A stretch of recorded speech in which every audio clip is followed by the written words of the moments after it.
অনেকে আছে যে আমার খামারে লস যায়, লাভ হয় না।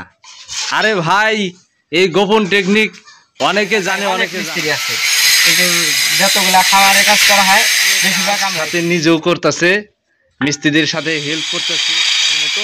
তারপরে 10 ইঞ্চি, তারপরে দেওয়া হয়েছে 5 ইঞ্চি গাঁথনি হবে। অন্যান্য কাজও করি।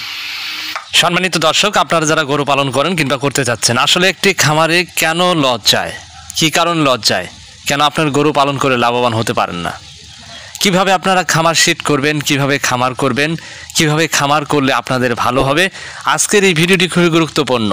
স্কিপ না করে শুরু থেকে শেষ পর্যন্ত দেখবেন। তো আমরা আমাদের জাহাঙ্গীর আলম ভাইয়ের একটি বড় সড় পরিকল্পনা আমাদের গ্রামের ভিতরে। তো আমরা জাহাঙ্গীর আলম ভাইয়ের বাড়িতে কাজ করতেছি, মিস্ত্রি টিম সহ আমার যে টিম রয়েছে, তো তাদেরকে নিয়ে কাজ করতেছি। তো প্রথম আমরা শুরু করেছি এই ঘরটায় আসলেই কত টাকা ব্যয় হবে এটাও কিন্তু আপনারা জানতে পারবেন এ টু জেড যখন লাস্ট ফিনিশিং হবে। কয়টা চারি হচ্ছে, আসলেই দেখুন, আপনারা যারা গরু পালন করেন, আর শুধু পালন করলেই হয় না, লাভবান হতে হলে আপনাকে পরিশ্রমী হতে হবে।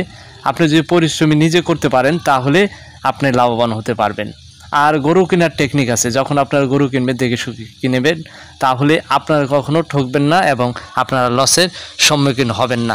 তো আমরা এখানে ঢালাইটা দিয়েছি 6 ইঞ্চি, 6 ইঞ্চি বাই 20 ইঞ্চি, দীর্ঘ হচ্ছে 6 ইঞ্চি এবং আপনার পাশটা রয়েছে 20 ইঞ্চি।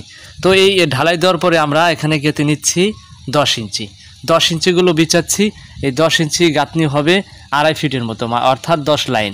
10 লাইন গাঁথনির পরে আমরা এটার উপরে 5 ইঞ্চি গাঁথনি দিব, ফুল 3 ফিট, 11 লাইন, 3 ফিট। 3 ফিট দেওয়ার পরে এখানে শুধু একটি রয়েছে, যেটা আমাদের জাহাঙ্গীর আলম ভাইয়ের পরিকল্পনা হচ্ছে, এখানে উনি ভবিষ্যতে ফুল করার জন্য সেই প্রস্তুতি নিয়ে কিন্তু কাজটা শুরু করছে। আসলে একটা কাজ কিন্তু একদিনের জন্য না, ভবিষ্যতে যেন আপনি আরও ভালোভাবে কাজ করতে পারেন এর উপরে, সেইভাবে কিন্তু গাঁথনিগুলো দেওয়া হচ্ছে। তো জাহাঙ্গীর আলম ভাই এখন বর্তমান ক্যালাম সিস্টেম করে দিবে, অর্থাৎ ক্যালামের উপরে যে মজবুত প্লেয়ারগুলো দিয়ে তারপরে ঘরগুলো দিবেন। এবং খামারটা করার জন্য ওনার যে স্বপ্ন ছিল, প্রথমে 2টা গরু দিয়ে শুরু করেন। এই যে এখানে পাটগুলো বিছানো আছে দেখেন, প্রমাণ।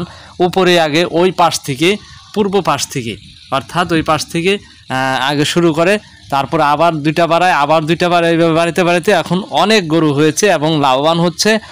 জমি জায়গা করেছেন এবং পাশাপাশি আপনাদের দোয়ায় ওনার মাছের প্রজেক্ট রয়েছে এবং খামারটা বড় করতেছেন। তো এ টু জেড আসলেই ভালো থাকা যায়, ভালো খাওয়া যায় এবং ভালো লাভবান হওয়া যায় যদি আপনি পরিশ্রমী হন। অন্যের উপরে ডিপেন্ড করে যদি আপনি গরু পালন করেন তাহলে লসের সম্মুখীন হবেন। আর প্রথমে আপনারা যদি গরু পালন করেন, ভাই আপনার ক্যাশ আছে, টাকা আছে অনেক, আপনি 10টা, 5টা কিংবা 15টা এইভাবে দিয়ে যদি শুরু করেন তাহলে কিন্তু আপনি বুঝতে পারবেন না, লসের সম্মুখীন হবেন। প্রথমে আপনাকে 1টা 2টা থেকে শুরু করতে হবে, যে আসলে আমি শুরু করলাম, আসলে লাভ আসবে কি না। তো বিশেষ করে যখন আপনাদের দেখলেন না আপনাদের অভিজ্ঞতা বাড়ছে এবং লাভবান হওয়ার একটা পরিকল্পনা আছে, একটা আইডিয়া হচ্ছে আপনাদের, তখন আপনারা আস্তে আস্তে বৃদ্ধি করবেন। অবশ্যই আপনাকে অতি প্রথমেই হচ্ছে আপনার অর্থ বুঝে, যেমন কম বাজেটেও আপনি খামার করতে পারেন, বেশি বাজেটেও করতে পারেন, এখানে কোনো বাধা নাই। আপনার খামার শিট লাগবেই। প্রথম একটি গরুর একটা পরিপূর্ণ ভালো পরিবেশের একটি থাকার জন্য একটি ঘর তৈরি করতে হবে। তো ঘর তৈরি করতে হলে অবশ্যই আপনাকে অভিজ্ঞ মিস্ত্রিদের কাজ করতে হবে, যারা খামার করে থাকেন এবং ভালো পরামর্শ দিয়ে থাকেন। তো আমাদের উত্তর অঞ্চলে আমরা আসলে, অনেকে বলে যে ভাই এভাবে করতে হয় না, আমাদের উত্তর অঞ্চলেই এইভাবেই প্রতিটা বাড়িতেই খামার করতেছেন তাদের রুচিসম্মত। তো আমাদের এখানে এইরকম সিস্টেম, দেশি গরু পালন করা হয়, দেশি গরুতে লাভ বেশি। সম্মানিত দর্শক, দেখুন আমাদের জাহাঙ্গীর আলম ভাই কত পরিশ্রম করে। অনেকে আছে যে আমার খামারে লস যায়, লাভ হয় না। আরে ভাই, এই গোপন টেকনিক অনেকে জানে, অনেকে জানে না। কি সেই টেকনিক? সেই টেকনিক জানতে হলে জাহাঙ্গীর ভাইকে ফলো করবেন। তো জাহাঙ্গীর ভাই কিন্তু বড় লোকে ভাব দেখায় না, আপনার মাইন্ডে নেবেন না। অনেকে আছে খামার করে, গরু পালন করে, সাহেবের ভাব নেয়, কেননা অন্য জনরে দিয়া মানে কামলা নেয়, অথবা দেখা যায় যে রাখাল রাখে, বাড়িতে লোক রাখে, ওনারা দিয়ে কাজ করায় আর উনি সাহেবের মতো ঘুরে। তো এইভাবে ঘুরলে তো ভাই খামার হবে না। মাজায় কাপড় বান্ধা মাঠে নামানো গরু পালন করার জন্য। তো জাহাঙ্গীর আলম ভাই কিন্তু তাই করতেছে। এই যে দেখতেছেন ইনি এই যে খামারটা যে করতেছে সম্পূর্ণ কাজ সাথে নিজেও করতেছে, মিস্ত্রিদের সাথে হেল্প করতেছে।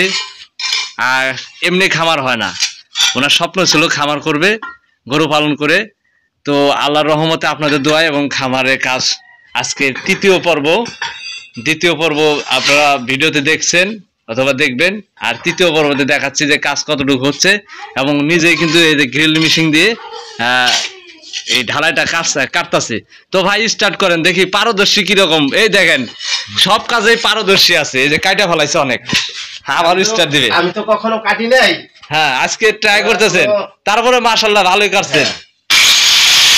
এই দেখেন হেলমেট মিস্ত্রি, হেলমেট নামাই দেন। দর্শক এই যে একদম কাজ চলছে আজকে তৃতীয় দিনের।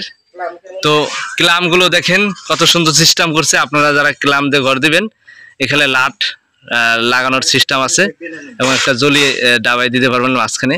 দুইটা এটার নিচে দিচ্ছি এবং এটা কাজ নিচে 10 ইঞ্চি আগে ঢালাই দেওয়া হয়েছে 8 ইঞ্চির মতো, তারপরে 10 ইঞ্চি, তারপরে দেওয়া হয়েছে 5 ইঞ্চি। গাঁথনি হবে 3 ফিট। এই যে এই ওয়ালটা দেখতেছেন এটা হচ্ছে 3 ফিট গাঁথনি। 3 ফিটের উপরে আর কি উপরে সিস্টেম থাকবে ফাঁকা সিস্টেম, যাতে আলো বাতাস আসে বাইরের। তো কাজ চলছে আজকে।